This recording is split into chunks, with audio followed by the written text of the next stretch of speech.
Never have I witnessed such sincere hospitality and overwhelming spirit of true brotherhood as it is practiced by the people of all colors and races here in the ancient Holy Land, the home of Abraham, Muhammad, and all the other prophets of the Holy Scriptures.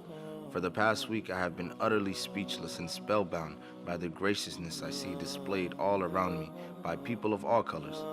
I have been blessed to visit the holy city of Mecca. I have made my 7 circuits around the Kaaba, led by a young mutawaf named Muhammad. I drank water from the well of Zamzam. I ran 7 times back and forth between the hills of Mount Safa and Marwa. I have prayed in the ancient city of Mina, and I have prayed on Mount Arafah. There were tens of thousands of pilgrims from all over the world. They were of all colors, from blue-eyed blondes to black-skinned Africans. But we were all participating in the same ritual, displaying a spirit of unity and brotherhood that my experiences in America had led me to believe never could exist between the white and the non-white. America needs to understand Islam, because this is the one religion that erases from its society the race problem. Throughout my travels in the Muslim world, I have met, talked to, and even eaten with people who in America would have been considered white. But the white attitude was removed from their minds by the religion of Islam.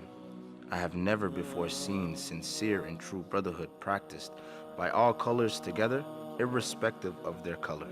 You may be shocked by these words coming from me, but on this pilgrimage, what I have seen and experienced has forced me to rearrange much of my thought patterns previously held, and to toss aside some of my previous conclusions.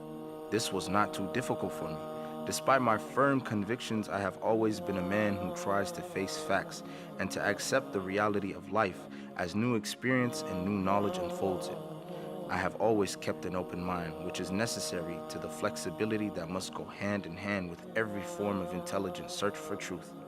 During the past 11 days here in the Muslim world, I have eaten from the same plate, drunk from the same glass, and slept on the same bed or on the same rug, while praying to the same God with fellow Muslims, whose eyes were the bluest of blue, whose hair was the blondest of blonde, and whose skin was the whitest of white. And in the words and in the actions and in the deeds of the white Muslims, I felt the same sincerity that I felt among the black African Muslims of Nigeria, Sudan, and Ghana. We were truly all the same brothers, because their belief in one God had removed the white from their minds, the white from their behavior, and the white from their attitude.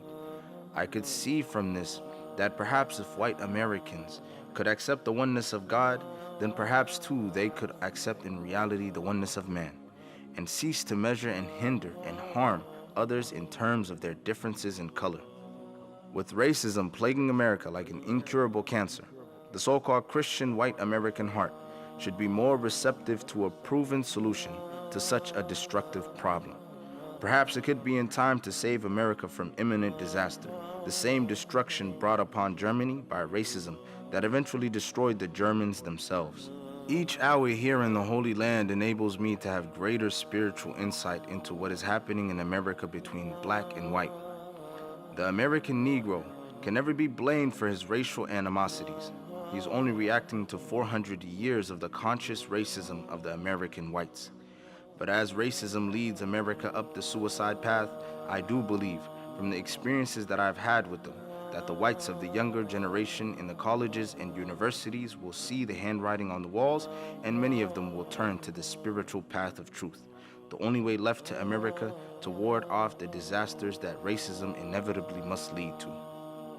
Never have I been so highly honored. Never have I been made to feel more humble and unworthy. Who would believe the blessings that have been heaped upon an American Negro? A few nights ago, a man who would be called in America a white man, a United Nations diplomat, an ambassador, a companion of kings, gave me his hotel suite, his bed. Never would I have even thought of dreaming that I would ever be the recipient of such honors. Honors that in America would have been bestowed upon a king, not a Negro. All praise is due to Allah, the Lord of the worlds. Sincerely, Al-Hajj Malik Al-Shabazz.